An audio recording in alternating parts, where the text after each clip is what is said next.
Hindi porket OP ka, ligtas ka na agad. Ito ang tatlong pinakamalalakas na anime characters na muntik nang mawala sa laban. Gojo, ang tinaguriang pinakamalakas na sorcerer. Pero sa isang laban kontra Toji Fushiguro, muntik siyang mamatay.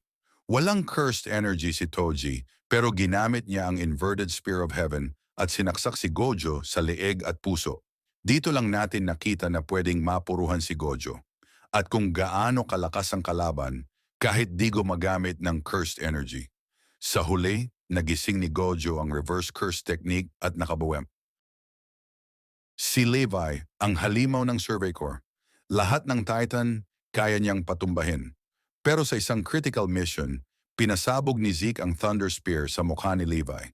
Grabe ang sugat, halos hindi siya makilala. Akala ng lahat, patay na siya. Pero sa tulong ni Hange, nailigtas siya, barely. Dito napatunayang kahit si Levi, may hangganan.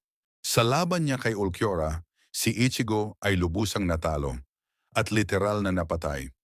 Pero sa di inaasahang twist, bumangon siya bilang Hollow Ichigo. Isang brutal na transformation na nagbura sa espada. Ang moment na to ang nagpatunay ng panganib ni Ichigo, pati sa mga kakampi niya. Kahit gaano kalakas ang isang character, laging may banta sa buhay. Alin sa mga ito ang pinaka-intense para sa'yo? Mag-comment ka at kung gusto mo ng part 2, follow at subscribe na sa Anime Explain.